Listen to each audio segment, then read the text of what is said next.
You are listening to the Air Raid Hour with hosts Judge Mathis, dog, Tilt Money, dog, presented by the fine folks over at the Cover One Sports Network, dogs. Bills Mafia, let's go!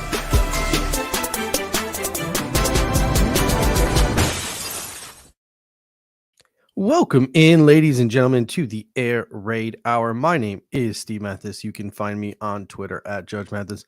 Joined as always by my co-host Dave Tilton. You can find him on Twitter at Tilt Money. Together, we are the Bills Guys. You can find us on Twitter at the Bills Guys. And I want to thank you guys because we just hit 9K on Twitter this morning. So that was pretty surreal to see when I woke up this morning. So thank you guys for that. And we are presented by Picasso's Pizza and the Cover One Sports Network. So thank you guys for tuning in to the OG YouTube Buffalo Bills pregame show live stream. We are happy to be back here again as we face off against the Miami Dolphins. A little shorthanded, and we're going to get to that in a moment, but I wanted to lead things off today. We started about 15 minutes early because I wanted to lead things off today with Micah Hyde, placed on season-ending injured reserve, a disc injury to his neck. It's the same or a similar injury to Eric Wood's neck injury, disc injury, which was a career ender. So, Dave, right off the top of the bat, before we even get to the Picasso's ad and the pregame talk, what are your thoughts on this week's news? I mean, it's obviously pretty tough, right? Look, what I'll sit here and say is, like, it's week 3. Teams throughout the league are going to face these injuries all throughout the year. The Bills are not immune to them. We've been very fortunate the last few years that outside of Trey White last year, really the Bills in the Josh Allen era, since we've been competitive, have really avoided pretty significant injuries to individual key contributors. And it's just unfortunate now 2 years in a row we have this, especially this early in the season with Micah Hyde going out. What I will say about it is this, right? And I know it's not a direct comparison, but I did put this out on Twitter this morning. We lost Trey White in the Thanksgiving game last year, and a lot of people were very quick to kind of write the season off because, you know, he's arguably our best defensive player, you know, taking guys out of the game.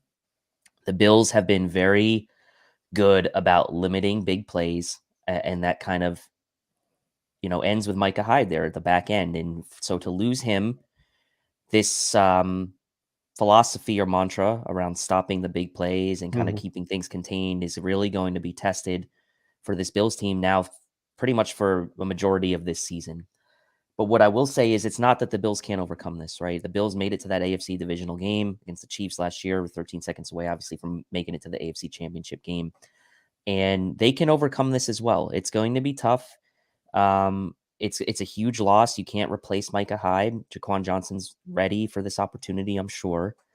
But we just have to rally. We have to rally behind the guys that are playing and hope that the coaching staff has gotten these guys ready.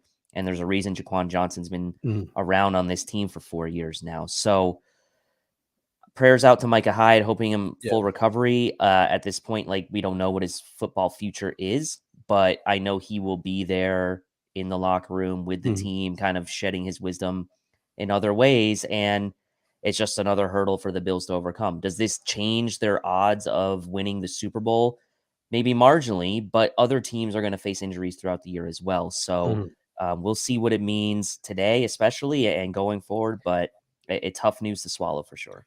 Yeah, Zach Hilton coming in here and saying, would be a shame if we got no more snaps of the best safety duo in franchise, if not league history. And yeah, that was something that it didn't click until about maybe an hour or two after the Micah Hyde news yesterday. Jordan Poyer is a UFA next year. Micah Hyde, even if he does come back next year, Jordan Poyer might not be here. Monday Night Football could have been their last game together.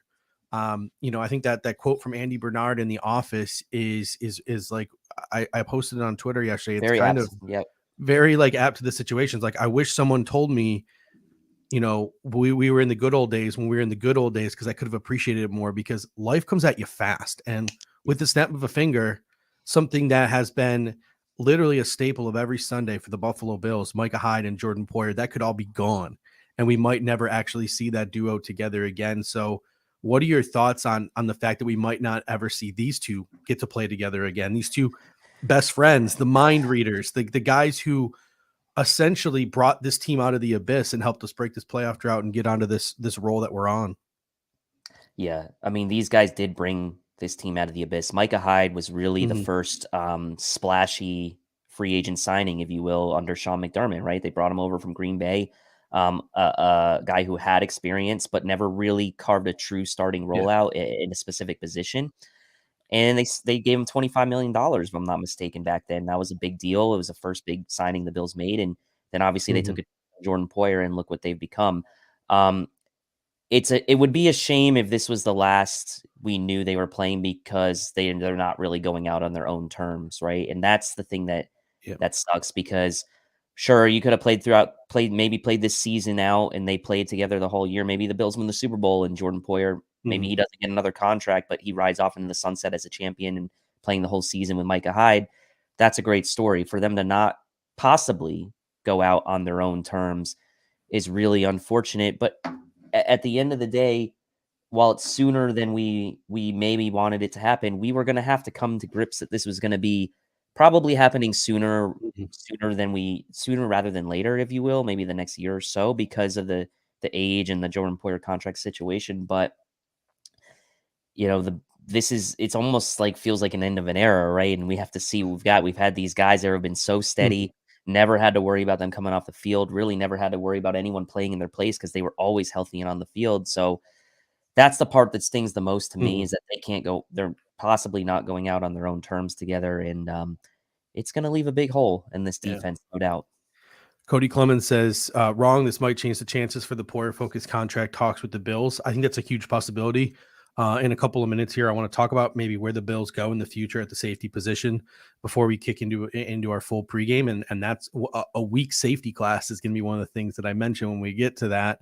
Zach Hilton says he's rooting for one more game, Super Bowl 57. Hyde comes back. Unfortunately, he was placed on season-ending injured reserve. He was not designated to return.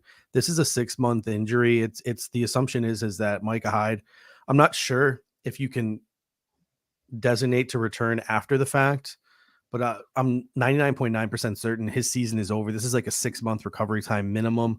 Like I said, this is something that has ended careers. So unfortunately, I highly doubt that you are going to be seeing Micah Hyde in the Super Bowl, as awesome as that would be. But Poyer is out today. The last time that these guys weren't back there, or at least one of these guys weren't back there, it was 2016, and EJ Manuel was the starting quarterback of the football team. This is going to be absolutely surreal. I really do hope that 5, 6, 7, 8 years from now, that when these two are put into the Wall of Fame, they're put into the Wall of Fame together on the same day, because these are the two dudes that started all of this. They molded this team in McDermott's image. They brought us out of the drought. They sort of carried that defense out of the drought. They set the tone for this reset or this rebuild of this football team, and they made us, a championship caliber football team. So it's just going to be super weird watching this game today, knowing it's Jaquan Johnson and DeMar Hamlin out there at safety. But speaking of that, Poyer will be back. Some kind of foot injury, sprained foot, something of that nature. He'll be back within the next week or two. He will be the stalwart at one of the safety spots. But where do the Bills go from here at Micah Hyde's spot? I think the obvious answer would be Jaquan Johnson. But what are your thoughts on where the Bills go from here? Yeah, I think it has to be Jaquan Johnson. He's the more, I think, natural sort of center fielder of the two, of Hamlin and Johnson. He's obviously had more experience Mhm. within the organization as well, this being his fourth year. And I think that Jaquan Johnson, in the situation where he is a free agent at the end of this year, could find himself with an opportunity to earn himself either maybe an extension from the Bills, or a payday from someone else. So there is a lot at stake here for Jaquan Johnson, personally, and for the team. And it also gives Jaquan Johnson a chance to kind of show what kind of leadership qualities he might have Mhm. in him as well. Like, you talked about Micah Hyde and Jordan Poyer being sort of the leaders and the guys to bring the Bills sort of out of the abyss. What what does Jaquan Johnson have in that regard that he can show maybe today in a game where really, since Micah Hyde and Jordan Poyer have been ruled out, and even when we knew Micah Hyde was going to be out, there's been a lot of chatter about like, well, the Bills back end's not going to be able to handle Tyreek Hill and Jaylen Waddle. So Jaquan Johnson may have a little bit of a chip on his shoulder. And when he's had the chance to play, he has played pretty well. He played pretty well in the preseason and times where he's played last year in spot time where the Bills were kind of ahead in games and he got the chance to play. He's played well. So yes, he's going to be under the microscope today and for really the rest of the year, but it's also the message really has to be to Jaquan, like, this is an opportunity for you to show whether or not you can maybe be the starting free safety for this team going forward. And I'm not trying to discount or diminish what Damar Hamlin is going to bring to this team either. But I do think just given it's Hamlin's second year, he really hasn't much had any real playing time outside of preseason. Yeah. So his lack of experience there and the fact that I think he's probably not as physically equivalent to like the free safety center fielder that Micah Hyde would be. That's why to me it comes down to Jaquan Johnson in this scenario. Yeah, I mean, Jaquan Johnson, it's his fourth year in the system. Just because a guy hasn't had a chance to play doesn't mean he's good. He's just been buried behind literally 2 All-Pros. So he's obviously option number 1. Option number 2 is Damar Hamlin, 6th-round pick. Sean McDermott is known for his development of defensive backs. And from everything we've heard, they are really high on both of these guys, both Jaquan Johnson and Damar Hamlin. I sort of disagree with you a little bit on the field. I think Hamlin might be the better center fielder of the two. I think Jaquan Johnson's better at the line of scrimmage. So it's weird. Like if Poyer was out, I'd be jumping more on the Jaquan Johnson train. But I think Jaquan's experience rules the day, and he's going to be that guy back there. And I think Jessica Tennis makes a great point. She said it'd be interesting if Bean signs Johnson to a long-term contract extension in week 4 or so. I don't know. Week 4 might be a little soon for me, but if Johnson pops and he puts together 8-9 games of solid tape, being a pending unrestricted free agent, I would consider offering him a contract extension within the season. He's probably going to come at 1/4 the price of Jordan Poyer, and he can possibly, if Hyde returns in 2023, partner with him at what I think is maybe his more natural position of strong safety, even though the Buffalo Bills do a lot of that split safety stuff. But Hyde says he's going to be back in 2023. I think if you're the Bills, you have to operate as if that's not true. That's not the case. These neck injuries are very weird. They're very unpredictable. Hope he comes back, praying he comes back. But I don't know if you can bank on it. I think it's a weak safety class, as I mentioned at the top of the show. Some people have brought up a Jesse Bates trade. I think that's unlikely. You're going to trade a lot of draft capital for him. You have to pay him a lot of money, and you're already apparently unwilling to pay Jordan Poyer. So I think the Jesse Bates thing is sort of a pipe dream. The one thing that interests me is once Trey White comes back and gets comfortable, you have Trey White, you have Dane Jackson, you have Kyer Elam, you have Christian Benford. Dane Jackson is more, I think, of a natural corner than he is a safety. Kyer Elam was your first-round investment. Christian Benford, from the day he was drafted, the talk was he's got the traits to play safety. So when Trey White returns, once he gets comfortable, I think moving Christian Benford to safety could be a really intriguing possibility. What are your thoughts on the eventual Benford transition? Yeah, I mean, here's the thing. Like, wasn't Jordan Poyer a safety or a corner in college? So, like, the Bills, like, they will find a way if it's a fit. They will find a way to kind of mold guys to where they need them. I mean, we talked about this about Nick McLeod. We talked about this for Christian Benford and other guys the Bills have had, and we haven't necessarily seen it come to light, them do a true sort of position move. But this could be an intriguing one. If they think Christian Benford is sort of one of their 11th best defenders, that could be a very interesting situation, or at least to have depth, right? In the case of where you want to interchange guys. You talked about Hyde and Poyer being somewhat interchangeable. I think that you made a good point about maybe Jaquan Johnson and Hamlin, and sort of like that's what's great about this is like maybe those two guys could also be interchangeable. But Benford is an interesting one because like you said, you put the first round capital into Kyer Elam, Dane Jackson, for the first part of this year has been your number one corner. You probably don't want to move him off of that, considering how much time you've invested there and kind of getting him to be in that position. So Christian Benford, it would be very interesting. The one thing I would say is like, He's still a 6th rounder. He's played well. Mhm. Do you want to put that added pressure on Christian Benford? However, maybe it's a better chance for him to see the field. So the Bills have options, which I Mhm. like. And it is nice to see that Christian Benford has gotten good playing time already and has played well. So, and he's proven, at least in the 2 games so far, that he can tackle. So Yep. that's obviously going to be really important should they kind of consider that potential move, because as we know, the tackling from the Bills safeties is so Mhm. hugely important, as it is for every position, but especially for those. So I'm open to it. Yeah. It'll be very interesting though if the Bills do decide to kind of make that move.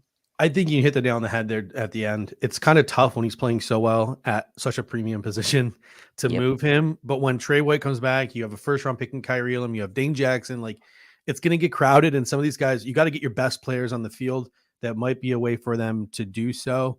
Like Jaquan Johnson, Christian Benford, strong safety, free safety. Like, I can picture that as the future of the Bills secondary, the backbone of the Bills secondary going forward. The way these guys have played in the very, very minute amount of times that they play, the small sample size that we have. So if you can extrapolate that over a longer period of time, I do like that possibility in the secondary. Pops Mafia comes in saying depth now is Cam Lewis and Saran Neal. It cannot stay that way. The Buffalo Bills do need to add a 4th safety. I was sort of flamed on Twitter. I'm like putting out options for the Buffalo Bills at the safety position. And people are like, well, don't you have faith in Jaquan Johnson, DeMar Hamlin? It's like, yes, I do. I have faith in Jaquan Johnson. I have faith in DeMar Hamlin. You just need numbers. You need a 4th safety. It can't be Cam Lewis and Saran Neal. So I put together a list of sort of options for the Buffalo Bills. Number 1 is Josh Thomas, is the obvious one. He's sitting on the Arizona Cardinals practice squad. Was with the Bills for all of last season on the practice squad, was up with them until cut down day this year. Josh Thomas is an intriguing possibility to come in as safety number 4. Dean Marlowe is currently sitting on the Atlanta Falcons roster. The Atlanta Falcons are going nowhere. You may be able to finagle him out of that situation for a conditional pick. I like Verone McKinley sitting on the Dolphins practice squad. We were a big fan of him pre-draft. I also know that Anthony Prohaska, Bruce Exclusive, we're all big fans of him, but there are no Bills connections to that. He was never like a Bills pre-draft visit or anything like that. Tony Jefferson is sitting on the New York Giants practice squad. It's a distant connection, but Joe Shane, the GM of the Giants, was just recently in Buffalo. So if he's willing to put a guy like Tony Jefferson on this practice squad, he's actually been active the last 2 games. He might actually get called up to the 53 this week. That's something that the Bills might want to consider. And then another semi-Bills connection, Carolina connection, Dan Morgan. Marquise Blair is sitting on the Carolina practice squad. This guy was a former 2nd-round pick, tore his ACL, took a little bit of time to come back from it, but he's a center fielder / nickel type, more like the Micah Hyde than a box guy. He was cut from a crowded safety room in Seattle. He's my dude. Like, if we're going to add a 4th safety, Marquise Blair is the one that I'm most interested in. But which depth safety is your favorite to possibly add to this roster, and who do you see as most likely? And then we'll jump into this pregame here. I like how you phrase that question, because I think most likely is probably Josh Thomas, but Blair would be the most intriguing name to me because of the things you mentioned. Like, the talent's there. He's obviously had the injury history, but the Bills took a chance on a guy like Jordan Poyer with that injury as well, like that injury history, and look how it turned out. Now, I'm not saying that's going to happen every time, because the chances are that it doesn't, but it's a really low risk move for the Bills, right? And you kind of have to look at this as like, the Bills really right now, what are their options to go out and really, they're not going to go out and replace Micah Hyde 1-for-1, obviously. So Jaquan Johnson's the guy. So you look for a depth guy who has the upside. And to me, that's Blair. And if you really just want a guy who can get you through this season, maybe, and knows your system, then you go after a guy like Josh Thomas, maybe, and pull him over because he was with you throughout all the camp in the last couple years. So the guy I would want would be Blair, but the guy that I think maybe is most likely is Thomas. So it's a different answer to each of the questions. But I'm all about kind of scouring the practice squads of other teams for high upside talented players, because the Bills are in a position where they can afford to do that. And if they swing and miss on a guy, no harm, no foul, right? They're not in any worse position necessarily. So, and in a similar vein to Dean Marlowe, Nick McLeod is sitting on the Giants active roster. He's actually out right now. There's rumors that he might be put on injured reserve with a hamstring injury. So I would probably count him out as a realistic possibility, but it's still got to be on the radar. It's a different situation because Dean Marlowe is an aging veteran special teamer on a team going nowhere in Atlanta. Nick McLeod is a player with some upside on a team that's rebuilding in New York. But if the Bills really wanted Nick McLeod back, maybe a 5th or a 6th round pick, asking a lot, could probably get you Nick McLeod back from the New York Giants, but very, very, very low percentage possibility for him. So let's jump into the actual pregame now, because I mean, there is just a ton to talk about, especially regarding this inactive list. But before we do, this show is sponsored by Picasso's Pizza. 4 great locations in Williamsville, West Seneca, Lancaster, and Blaisdell. Buffalo Pizza since 1980. That hand cup and char pepperoni, you can't beat it. You can order online at picassospizza.net. And if you're an out-of-towner like us, you can even get it mailed to your home. And I can tell you from experience, it's just as good as getting it fresh from the restaurant. Again, that is picassospizza.net. All right, let's get into it. Let's look at the inactive list for both teams. For the Buffalo Bills, it makes you want to cry. It does. Ed Oliver out, Jordan Phillips out, Dane Jackson out, Jordan Poyer out. The one I wasn't expecting, but maybe it should have been expecting it when Greg Manx was called up from the practice squad, Mitch Morse, and then Khalil Shakir and Tommy Sweeney.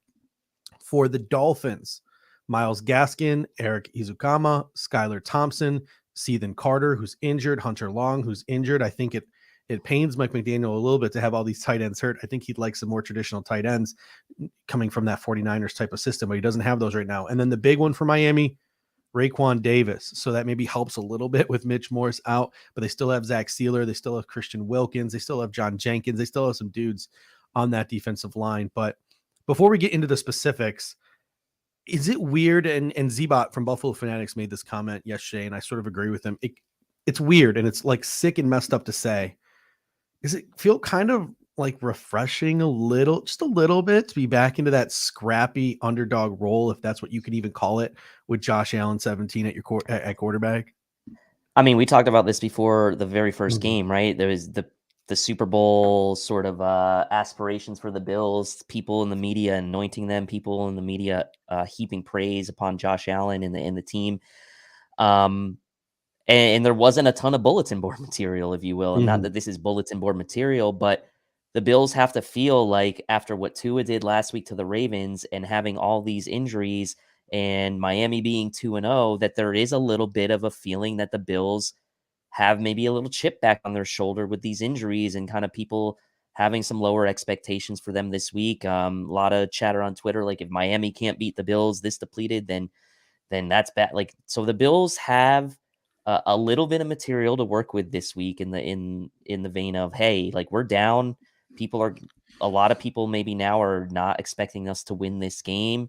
And I'm not saying the vast majority of people are expecting Miami to win, but like rewind a week and you probably wouldn't have found a ton of people before that comeback and these injuries that would have thought Miami had any chance in this game. And now it's kind of, the scales are somewhat evened out a bit. So it's refreshing in a way because there is this sort of now aura around this game that the Bills can kind of have that chip on their shoulder. So it's, for me, I get that. I get that mindset.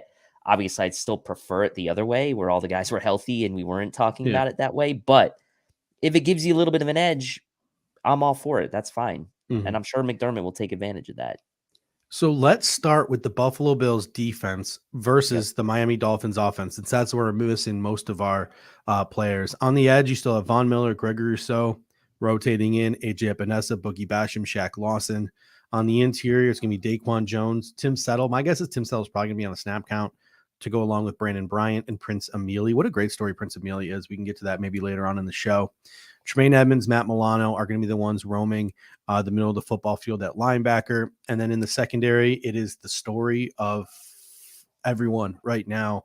It is Tyreek Hill, it is Jaylen Waddle versus Christian Benford, Kyer Elam, Teron Johnson, Jaquan Johnson, and DeMar Hamlin. There's not a lot of backups there. Cam Lewis, I think, might be the backup at every position. then Saran kneel behind him, and then really break glass in case of emergency, Jamarcus Ingram, who, no offense to Jamarcus Ingram, wasn't even a good cornerback at UB. Like he's not good. You do not want him on the football field.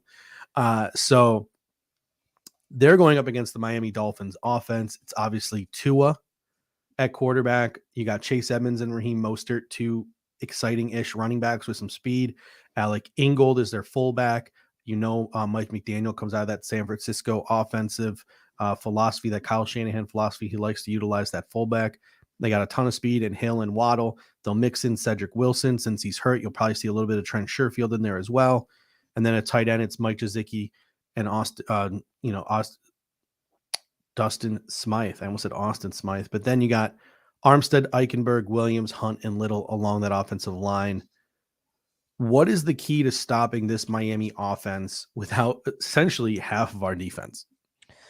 Well, it's going to start up front, I think, with Von Miller, Greg Rousseau, Daquan Jones. I know Ed Oliver's not in there, but and Jordan Phillips is not in there. But these top two guys, Rousseau and Miller, who have played so well so far in the first two games, they need to win those matchups against against Armstead and against Little, and they really need to kind of dictate the line of scrimmage, because if the Bills can at least get some pressure, as Jessica says here, with Groot and Vaughn, without having to kind of blitz, which they haven't really done at all this year because they haven't needed to, then you could see a situation where the Bills defense can force Tua to get the ball out of his hands quickly, rally and kind of come up and make the tackle, as they always sort of have.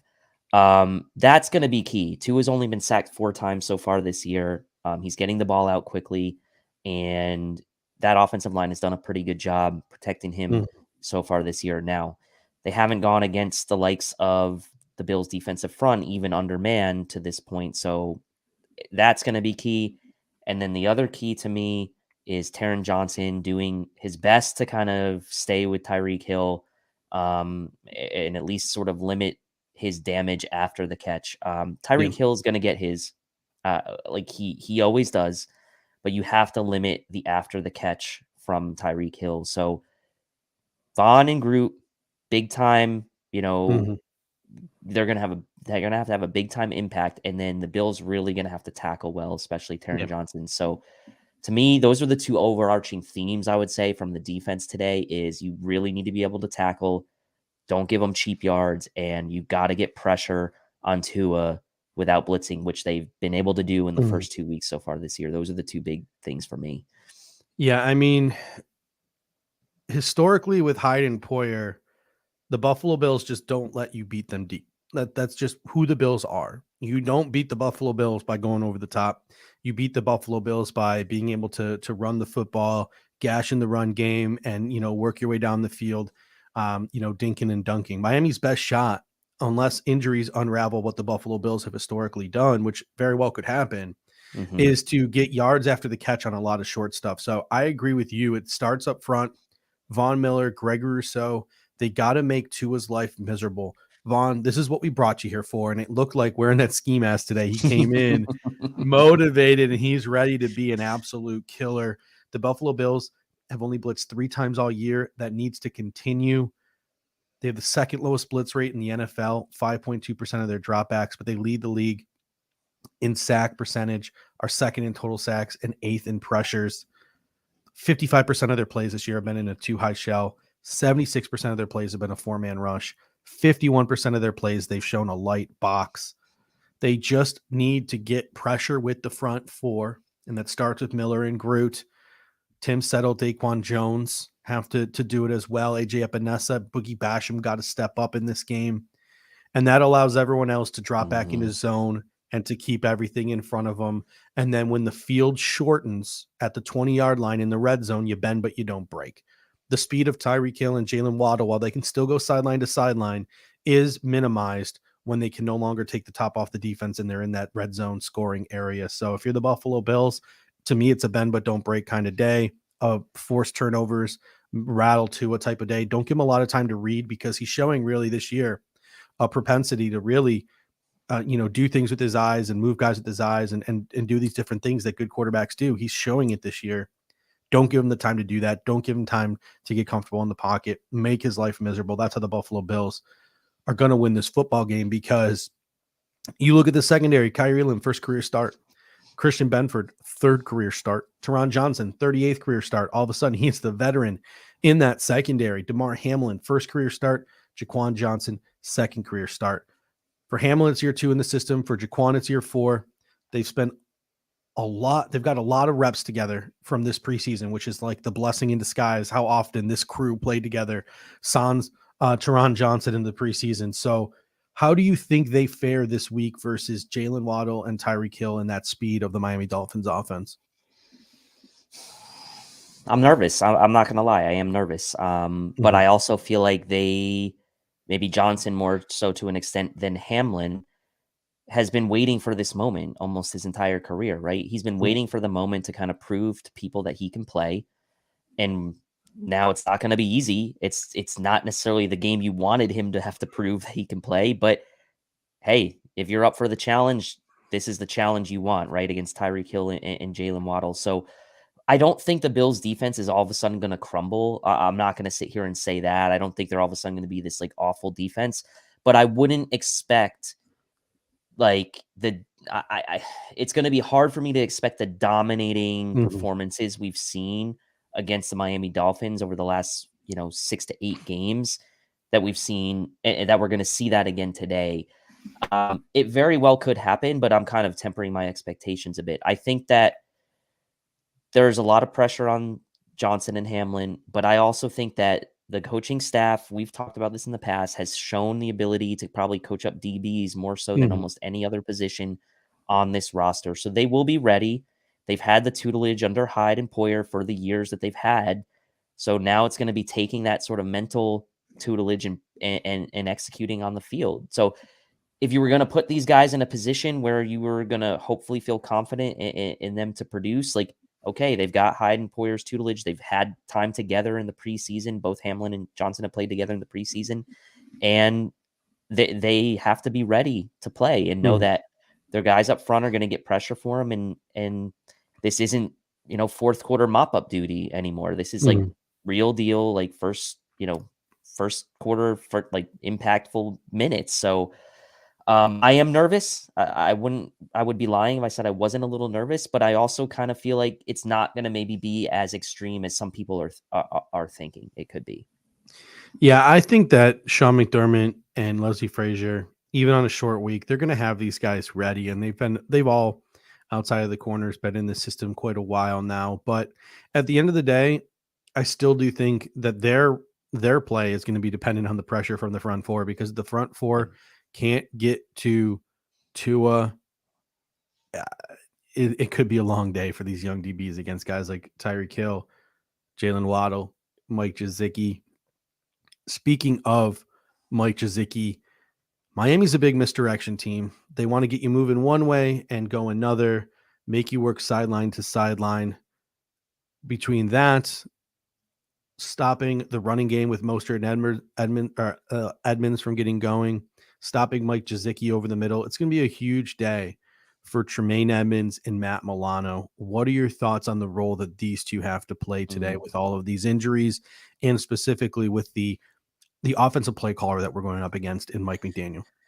Yeah, and I mean, this isn't Kalen Ballage we're going up against this year, right? Like, it's Chase Edmonds and Raheem Mostert. These are two pretty talented running backs. I mean, Myles Gaskin, Kalen Ballage, like these guys are decent running backs, but this is probably the best duo as far as talent the Bills have gone against when it comes to Miami in the backfield for a couple years now. And there's going to be a lot on Tremaine Edmonds and Matt Milano. And the thing that is nice about having those guys there still is that they can communicate with the guys up front.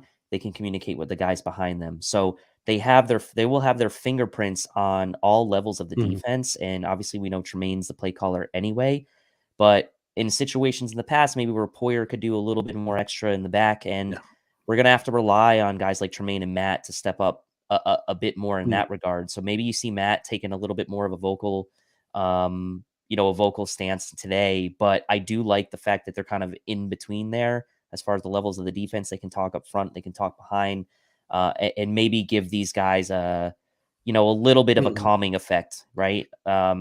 Yeah, I agree, Aaron. Yeah, hope Miami. Yeah, That would be nice, here, but something tells me they're not going to. here's my one concern. I thought you brought up an excellent point. Like, how many times have we seen Micah Hyde and Jordan Poyer like run up and tap Tremaine on the butt and tell him something and point something out to him or change something? So you're not going to have that safety net behind you today. So Tremaine Edmonds is going to have to do it mostly on his own as he prepares to call this defense today. But Aaron says, please, yes, I hope Miami runs the ball. They should try to establish a run today. That's good on one account, but if they are successful and the Buffalo Bills have to start creeping guys up to make up for it, then Jaylen Waddle and Tyreek Hill can then, go and beat you deep. So if you're the Buffalo Bills, I would love it if they try to get the run game going, but you got to shut it down if they do try to get the running game going. And, Mike McDaniel, it's not a great offensive line in Miami.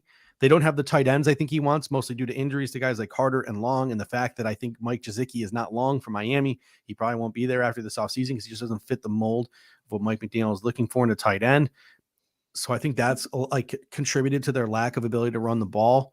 But Mike McDaniel is still a pretty solid guy at drawing up a running game. So if he can have some success there today, against the Buffalo Bills, who are depleted on the interior of the defensive line, that's going to draw some people up, creep some people up, and then they can take advantage of that speed that they have. So it's still a concern to me. But let's shift focus now to the Buffalo Bills offense versus the Miami Dolphins defense. The Bills offense, for the most part, is the same as it normally is.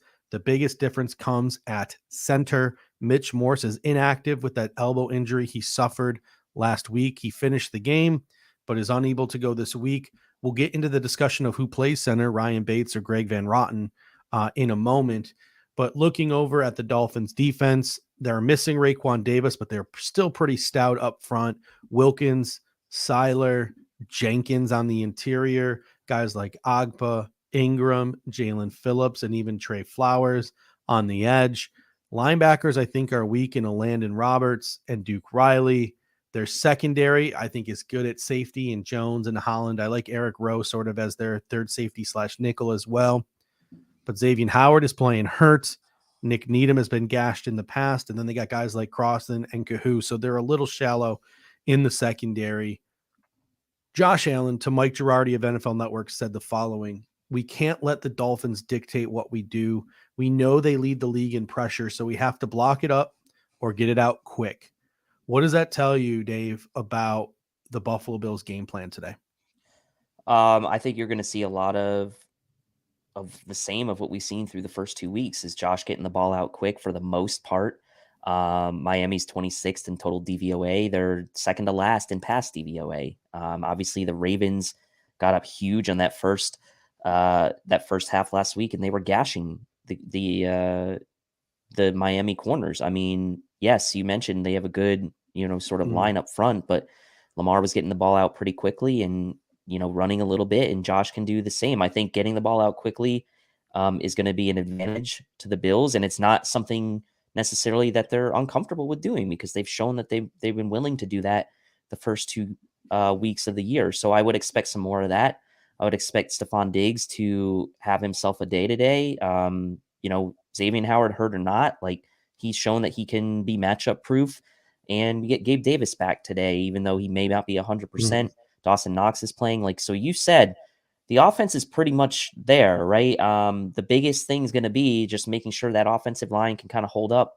And the way to get them going really is probably to start with some rhythm plays, get the ball out of Josh's hands quickly and start sort of moving the ball down the field like you've been able to show that you've done the last 2 games. So this is the one area where you say, like, okay, the Bills are kind of like down on their luck or down on defense, but like that offense is still there. And Miami has not proven, really, at least through 2 weeks, that they've had any real success in stopping opposing teams' passing games. So that lines up well for the Bills. If the Bills can score and score at a pretty good clip today, that to me is going to be the best recipe for success in getting a win at the end of the day. And so I'm not really too worried about that. And Singletary goes off at home. Yeah, he's back at home in Florida. I hope all 3 running backs are Florida boys: James Cook, Zach Moss, and Devin Singletary. I hope Devin Singletary goes off today because I had to insert Devin Singletary into my fantasy lineup against Greg Tomset over Justin Herbert, because I'm not sure if Justin Herbert's going to play in the late game. So fingers crossed that Devin Singletary goes off today. But Wait, what does he have to do with Justin Herbert, though? it's a super flex, so you could put any position. It's okay. my super. Josh Allen's my QB1. Justin Herbert's my super flex. Oh, wow. So, That's nice. That's nice. I mean, I didn't have really, other than Melvin Gordon, I didn't have any late options really to play for Herbert if he can't go. So I just chickened out and I'm started Devin Singletary, who's been on my bench. So hopefully Devin Singletary goes off today. But back to the Bills Dolphins game. I mean, it just seems like certain quarterbacks in this league, whether it's Allen, Mahomes, or Justin Herbert, they're being defended in certain ways now. There's just a way of defending these guys, and that is the defense would rather be death by 1,000 paper cuts and hope that the quarterback gets impatient and does something stupid looking for the big play than allowing these guys an opportunity to hit the big play by blitzing them, etc. So Allen hasn't taken the bait thus far. The Bills have used a lot of heavy personnel and some play action to create deep shots, and they've hit on those deep shots. So the Bills have been a little bit immune to this. I know even though they're 2-0, Patrick Mahomes was talking about how frustrated he was that they weren't hitting big plays. The Bills have been hitting those big plays. So I think that's the way the Buffalo Bills go about it today. I think that you might see them spread the ball out a little bit more in terms of like playing some spread formations just to get the ball out quicker. But when they want to take those deep shots, I think you're going to see them do it out of heavy personnel in order to create the protection and the time necessary to get these guys down the football field. But over 30% of the Bills' plays this year have come from a running back or fullback combination on the field. Does that heavy personnel, 21, 22, Reggie Gilliam, do we continue to see that being 3/10 of our offense today versus Miami? Man, it's tough to say because you look at the 2-game sample size, right? One of those games you didn't have Gabe Davis, and in the last game, you had Knox sort of banged up, although he was back in the lineup and did play, pretty well against the Titans. So it's hard for me to say. I think this, this is an opportunity potentially to spread them out a little bit more, get Crowder on the field, get McKenzie on the field, get Davis on the field, Diggs. I expect the middle of the field to have options and opportunities. So I do think, with Knox playing, we know he's a little dinged up. I think this is an opportunity game for Dawson Knox to kind of break out for the first time this year in a big way. And he's had big games against Miami in the past. I do think working the middle of the field is an option here. But having said that, I think that a little bit of play action, Devin Singletary running out of these heavy formations can open up that middle of the field for you and give guys like Dawson Knox and even guys like Gabriel Davis, Stefon Diggs, opportunities over the middle of the field. You talked about the linebackers in Miami, and they have not been that great in coverage. And again, the Bills offense right now has an opportunity now with Gabe Davis back in the lineup to put a lot of stress on this Dolphins secondary and this Dolphins back seven. So I love the idea of kind of maybe continuing a little bit with that play action, having that running back, fullback in the mix just to kind of keep the Dolphins honest, especially without Raekwon Davis in the middle. Like the Dolphins may be thinking in the back of their mind, well, without Raekwon in there, maybe the Bills would try to run the ball a bit, even though it's not necessarily worked out that way so far, but there's the threat, right? And you got to have the threat. I think Josh has been excellent at a play action so far this year. So while you may not necessarily get the heavy 2 tight end sets, I do think you're still going to see a lot of, you should still see a lot of play action with a running back there in the backfield. Yeah, and I think whenever you see Reggie Gilliam on the field as a fullback, ironically, that's a hint to you that maybe the Buffalo Bills, there's an opportunity for a deep shot. Because with the defensive front seven of Miami, I don't know how in 11 personnel or in 10 personnel, which the Bills haven't really run this year, but in those type of personnels, I just don't know if Josh Allen's going to have the time to get the ball down the field, to push the ball down the field. So when Reggie Gilliam is out there and the Buffalo Bills go heavy, they utilize that play action to make sure those guys are blocked up and to make sure Josh Allen has enough time to get his receivers the ball down the field. Speaking of the offensive line, Jason M comes in and says Van Roten's shotgun snaps were poor last week. Hopefully he worked on that. Speaking of the center position, Mitch Morse is out. Is it Ryan Bates? Is it Greg Van Roten? Is it Greg Manx? Who do we see at center today? I haven't had a chance to go and do what I always do pregame I and would stalk Joe B's Twitter handle to see who's lining up where in warmups. But what is your take here as I scroll some I beat would reporter Twitter here? I would guess Van Roten, right? I mean, Mhm. he was the first guy in last week when Morse went out. It gives you a chance to kind of keep everyone else on the line in the same spot. I think it would be a little bit. Um, I would not like necessarily to have Bates be the guy. I think Manx is there to be the backup center in case of emergency. I don't think Mhm. all of a sudden he's going to be inserted in the starting lineup. So if it was me, it would be Van Roten taking the snaps at center, leaving the rest of the offensive line intact where it is, and having Manx as your backup center in case of emergency. So there you go. Matt Riddell says Van Roten starting with the first team at center per Elena. So that lines up to what I was thinking and sort of how this lineup's going to shake out with Manx kind of being there in case of emergency and leaving everyone else intact. I think that Mhm. makes the most sense to me. The other two guys on the injury report are Gabriel Davis with that ankle and Dawson Knox also with an ankle. What are your thoughts on their injuries? How much of Gabriel Davis and Dawson Knox do we see today? Do you think they're going to be near 100%? Do we see a platoon? What do we see here from these guys? Uh, I mean, I'd like to think Dawson Knox is Mhm. near 100%, given that he did come back in the game last week and played okay. Mhm. You could tell he wasn't 100% after that injury, but I still think that he's going to be. I think Knox is probably going to be closer to 100% than Gabe Davis, and that's just based on kind of reading the tea leaves, knowing how the practice has gone, knowing that he did come back in the game last week, and Davis did miss the game.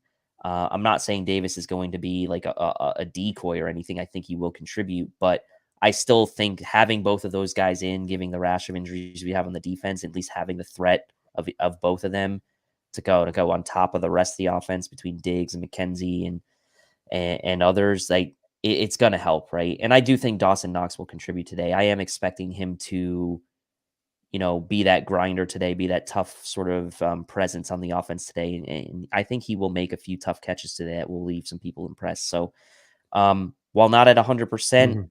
I don't think, knowing how the Bills have kind of handled injuries in the past and knowing how they were handling the injuries this week with guys like Oliver and Morse and Poyer, I don't think they would be out there if they didn't think they could contribute in some meaningful way. So, Yeah, Pops Mafia comes in and says if Knox wasn't good, then Sweeney would probably be inactive. I still think you might see a little bit of a platoon. I think you'll see um, some series where you're going to see Jake Kumaro mixed in Gabriel Davis' spot. I think you'll see some series where you see Quentin Morris mixed in at Dawson Knox's spot. But I think for the most part, they'll be good to go today, somewhere between like 80 and 90%, which is still pretty solid. I mean, it's the National Football League. Nobody ever plays at 100%. And a couple of people have mentioned this in the comment section now that Micah Hyde is on the sideline. He's pumping up his dudes. He's coaching the DBs pregame. There are a ton of guys who get hurt and they go home and they spend the rest of the season by themselves, right? And they just go about living their daily lives. It doesn't seem like Micah Hyde's going to be that kind of dude. He seems like he's going to be here. He's going to be a coach on the field. He's going to be in that locker room, and his presence is still going to be felt on this football team. And I think that a lot of that, credit is not only due to Mike, obviously, because that's just kind of person he is, but the kind of person that Sean McDermott brings in and the culture he's created. You don't always see that from guys who are out for the season on the injury list. So kudos to Micah Hyde for being out there, for pumping up his dudes. Always love to see that. Diggs versus Howard. Diggs is 20 catches for 270 yards, 4 touchdowns so far this season. He mentioned how he added 10 pounds of muscle. He seems to be taking this season personally, like the Michael Jordan meme. He's just laser focused on a mission. He's got my confidence today, but what's your confidence level in Stefon Diggs versus one of the best corners in the league, and Xavier Howard?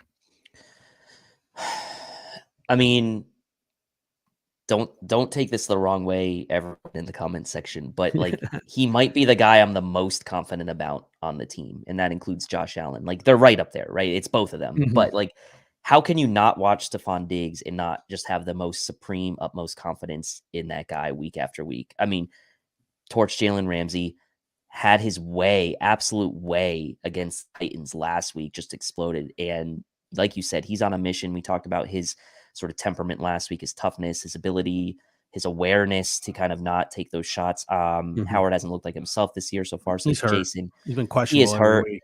And Rashad Bateman and others last week against the Ravens had their way, with these Miami corners. So my confidence level is sky high for Stefon Diggs.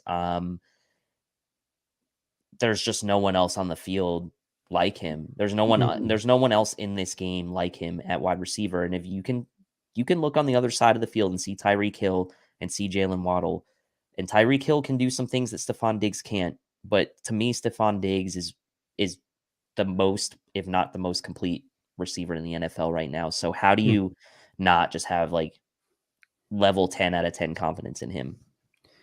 Yeah, I mean, and you look at it, Josh Allen career versus Miami, 1,980 yards, 21 touchdowns, 5 interceptions. That's all in the air. I didn't even look up the ground stats.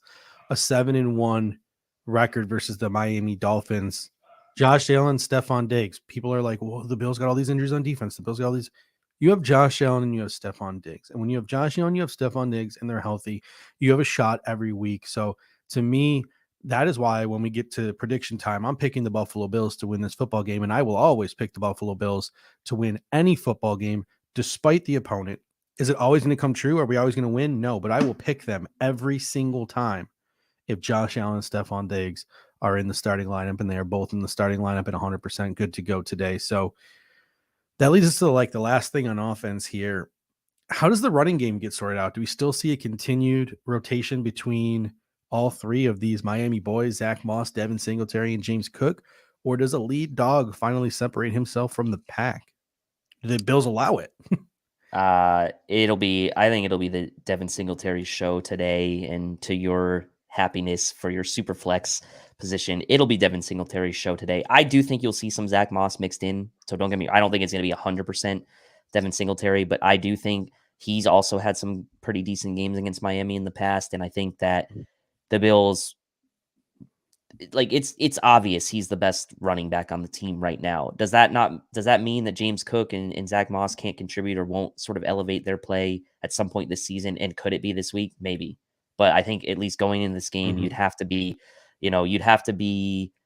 thinking the way sort of how it kind of played out last week with the courtesy runs, as I mentioned, that it's going to be Devin Singletary's show today for the most part. And that doesn't mean he's going to get 20 carries, but I could see him in the double-digit carries today. Yeah. That 10 to 12 carry range, which is kind of that sweet spot for him, getting that 50, 60 rushing yards. That's a sweet spot for him, right? And whatever else he contributes on top of that's a bonus. But I do think he'll be the lead dog today. Yeah, Jessica Tess comes in and says, Judge, you picked against the Bills a few times last year. Yeah, and I learned my lesson. I'm not doing it again. But we have a bunch of people in here. I thought this was a really great comment from Jason M. He says, with the heat and humidity in Miami today, I do think we see a decent rotation between Moss and Singletary. I think that's why you saw the rotation in LA, and I think you're going to see it again. So I think the heat is going to play a factor. I think if the climate was different, you might have even have seen Zach Moss inactive today. But I think because of that heat and all that stuff and the cramping and all that stuff that goes with it, I think you will see a solid rotation in these backs today. It'll be interesting to see if James Cook's courtesy carries that he got last week in garbage time that you mentioned, if that helps his confidence and he can bust a big play or two and, contribute a little bit more when it matters in this game. Carl T coming in with a super chat. Always appreciate you, Carl. He says, I hope the lead rusher is not Josh, running back step up. Yeah. I'm not. I specifically Devin Singletary. Let's all be real here. But I'm not. I wouldn't be mad if he was, because some of his best off script runs have come against the Dolphins. Huge chunk plays. That is huge chunk plays. So if Josh rips off off a 40-yarder, 40, 50-yarder on one run, I'm not going to be mad about that if he ends up leading the team rushing. three carries for 66 yards. Devin goes 15 for 60. Yeah. I'll take Josh. If Josh runs the ball 12 for 40, then okay, that's something that's different. Yeah. Okay. Yeah. Yeah. Before we get to our superlatives here, special teams, I think it's pretty even this week for the most part. I think obviously the X factor is going to be Tyreek Hill and Jaylen Waddle returning punts at speed is something you got to account for. But Tyler Bass and Jason Sanders, both very good kickers. Sam Martin, Tom Morstead, both veteran punters. You literally have two Fergusons at long snapper in Blake and Reed. The Bills will obviously trot out McKenzie and Crowder, whereas the Dolphins have Mostert for kick returns, Hill and Waddle for punt returns. So not going to spend too much time on special teams today because we got to get to our superlatives here in the last 20 minutes. And we're going to start with the Take Me Higher player of the game. So we're over 300 people. So craziness, absolute craziness. Thank you so much for tuning in. If you could do us a favor, smash that like button. Helps us get in front of more eyeballs. If you think someone would enjoy the show that we're putting on today, click that little share button, copy the link, text it to them. Let them know what we're all about here at Cover One. But let's get started with our pregame superlatives. And we always start with the Take Me Higher player of the game. This is the star player other than Josh Allen, who has to really step up for the Buffalo Bills to win this game. So I'm going to play our little clip here. Dave's going to give his Take Me Higher player of the game, and then comment section. Who is your Take Me Higher player of the game? Can you take me higher to a place where blind men see? So Dave, let's start with you. Who is your Take Me Higher player of the game? It's getting to the point where we almost have to put Stefon Diggs up as a non-pick as well. Honestly, the way he's been going. But look, my Take Me Higher player of the game this week is going to be Von Miller. Von Miller knows that he has the weight of that defense on his back today. He knows the guys behind him at the back end don't have a ton of in-game experience, although they do have a lot of experience and reps together in practice and some in the preseason. Real bullets, not in garbage time, they don't, right? So to me, Von Miller, you're paying this guy a ton of money to be your closer, as we've said time and time and again. Came in with the ski mask today. The dude is going to take it personally. I think that media outlets and pundits are kind of bagging on the Bills defense now without Micah Hyde and all these injuries. Von Miller is going to have himself a day today. Bills are going to get a little bit of a lead, and he's going to wreak havoc in those pass rushing situations. So give me Von Miller as the Take Me Higher player of the game today. Yeah, we got Todd S coming in saying, love the show, guys. Last week's superlatives helped me hit plus 2,500 on a Reggie Gilliam touchdown. Love the show. So we're helping people make money here at the Air Raid Hour. Some great comments in the comment section. Pops Mafia says Jaquan Johnson. Justin F says Kyer Elam. Brendan P comes in with Groot. KC Classic comes in with the Bills secondary. Jessica Tennis also goes with Groot, aka Gunpowder. Gabe Davis from Jaquan N here, and Mr. Diggs says Little Dirty. So we got a whole bunch of different names here. I think Von Miller and Groot are the obvious choices here. Jason Taylor. I thought Diggs was the obvious choice. with 2 picks and 2 fumbles, but mine is, I'm going to go with Radingley. I think this is the second week in a row I've agreed with him on one of my superlatives. I'm going with Teron Johnson here. I think he's going to be responsible in the slot for either Hill or Waddle. He's now the veteran leader in that secondary. I think he needs to step up in a big way. Not that he hasn't ever stepped up before, but I think you're going to see a big play from Teron Johnson this game, whether it's a big hit, a forced fumble, an interception. I think he's going to do something in this game. This is a guy who has a knack for making big plays. We saw it in the playoffs a couple of years ago. So I think Teron Johnson steps up in a big way and takes onus over the secondary with all of these veterans gone. So he is my Take Me Higher player of the game. On to the wildcard player of the game now. This is a surprise player who could affect the outcome of the game. Guys, why aren't the brakes working? Because I cut the brakes! Wildcard, bitches! Yeah! So, Dave, who is your wild card player of the game? And comment section, let us know who's your wild card player of the game.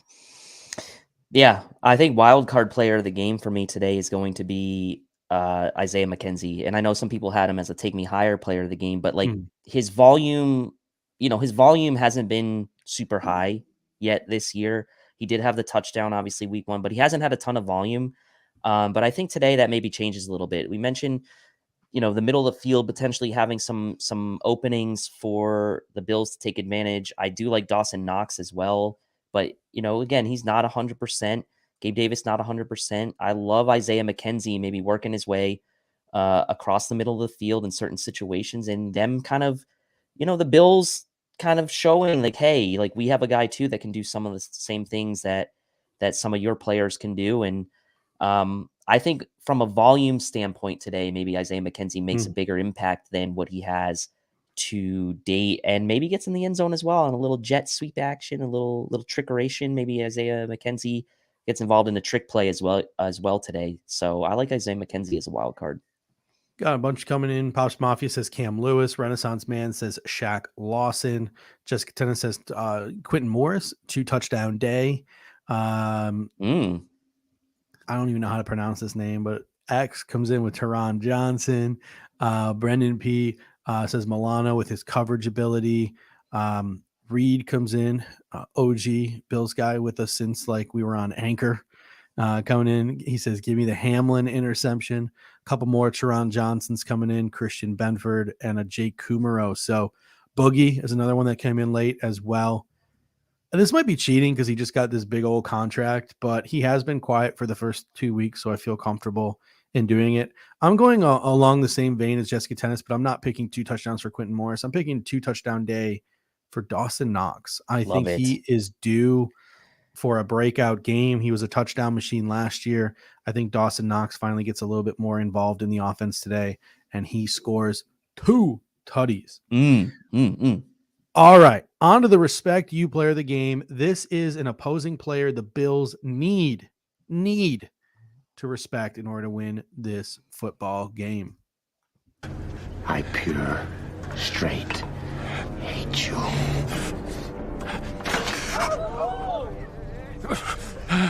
But God damn it, do I respect you. All right, so Dave, who do we got to be on the lookout here as we are now officially 15 minutes to kickoff? I mean, it pains me to say it, but it's a guy that I was maybe before the Von Miller situation was hoping the Bills would make a run at this offseason and sign in free agency, and that's Emmanuel Ogbah. I think that he only has 1 sack so far this year. Christian Wilkins is there, but if the Bills are gonna, avoid sort of negative toxic plays, like Emmanuel Ogbah could be at the center of that. And I think you really do need to respect him. He's a good pass rusher. The Bills haven't necessarily faced the elite pass rusher yet. They have faced some elite interior defensive linemen. And I'm willing to kind of put Ogbah on that sort of like borderline elite pass rushing sort of totem pole. He's right there. So I do think you have to respect Ogbah. Obviously, Hill is the obvious choice here. But I'm going to go and flip it around and say on the defensive side of the ball, the Bills do need to respect Ogbah because he can, he can make a game-changing play for you if you're not careful. Hill and Waddle are the obvious choices. So I think everyone knows that. It's been talked about all week. So I'm going to skip over that as well, just because we've already talked about it in like common sense.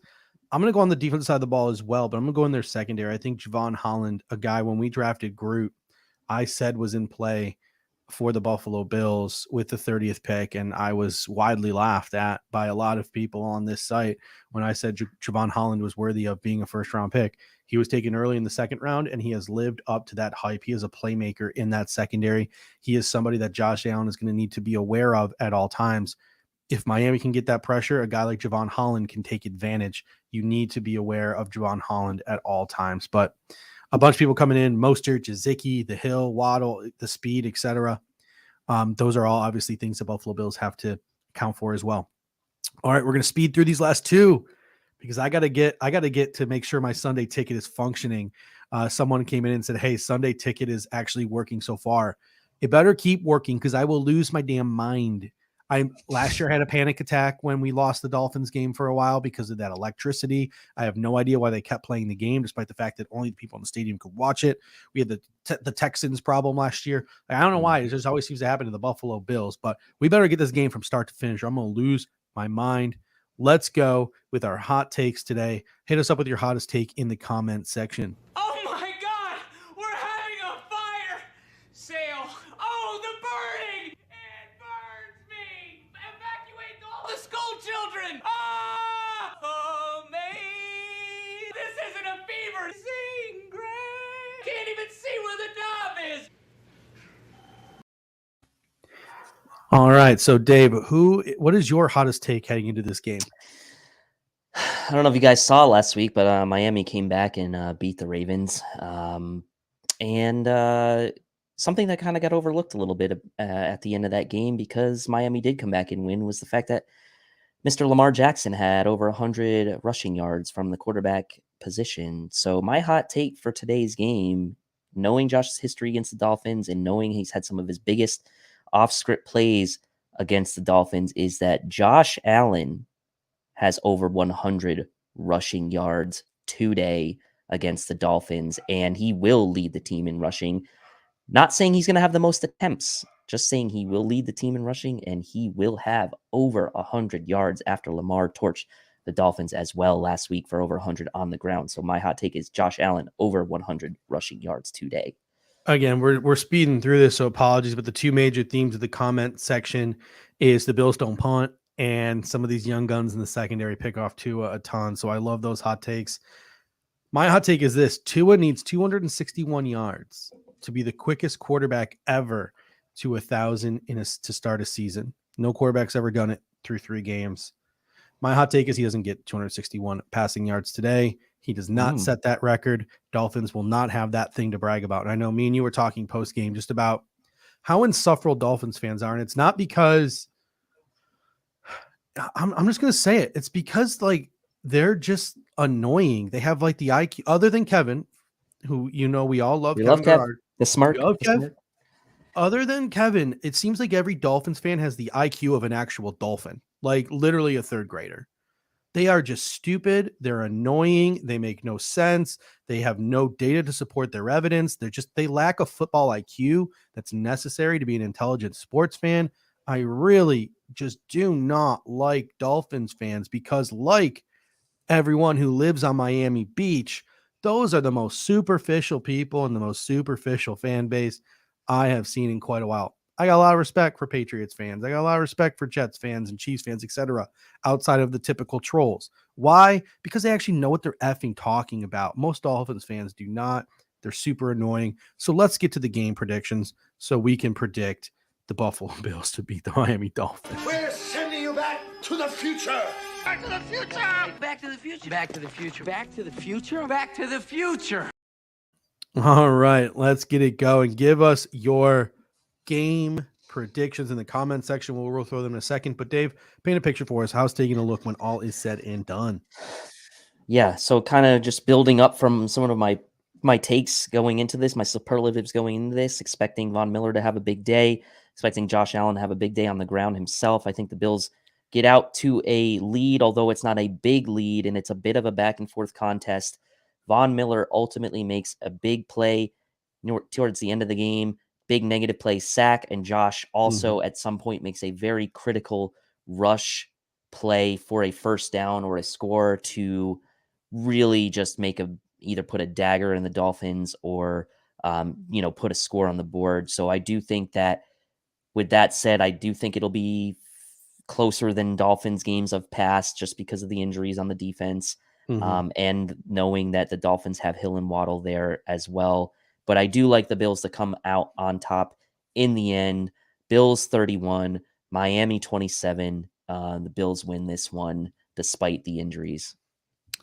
So what's the spread now? 4.5. So yours is the Dolphins covering the spread, because I think it's 4.5 now. But yeah, I'll tell you what. In the comment section, the common theme is, and Jason, John DeMarchi's the exception because he's a Harvard man. He is a transplant into Miami Beach. Yes, he said he's behind enemy lines. That's what behind enemy lines. He admits it, and he's smart because he's a Bills fan. Anyway, so and I was a little harsh on Dolphins fans. They've just been pissing me off all week on Twitter. Like they're like a mosquito. They just are annoying, man. So maybe I was a little too harsh. But game predictions, the consensus in the comment section is one of two things: the Bills are going to blow them out and score a ton of points, or it's going to be a very close game, a shootout, a close game with a high score. I'm going to meet in the middle. I think it's going to be a high scoring game. I also don't think it's going to be a blowout, and I don't think it's going to be relatively close, but it's not going to be like a blowout. 33-23 Bills over the Dolphins. I think the Dolphins move the ball effectively on this defense today, but they can't finish their drives. Once you shorten the field, that speed advantage is minimized a bit. They settle for a ton of field goals. The Bills don't. They score touchdowns and they pull away late for a 10-point victory. All right, ladies and gentlemen, like I said, we're going to cut this a little short because I got to go make sure my DirecTV Sunday ticket works. Make sure if you want to watch the game live with some of the folks over at Cover One, like Eric Turner, go to the Playback app. So download the Playback app and you can go on Twitter and all the Cover One social media and you can find the link to it. And you can watch the game live with Eric Turner and other Cover One personalities. And, make sure tomorrow to check us out here on the Air Raid Hour as we react. And hopefully it's not a therapy session. Hopefully it is a Victory Monday tomorrow night here, 9 p.m. on Cover One. And as always, don't forget the post-game show with Greg Tomsett and Aaron Quinn. They'll have you covered after the game. So until next time, ladies and gentlemen, go Bills. Go Bills. Are we having fun yet?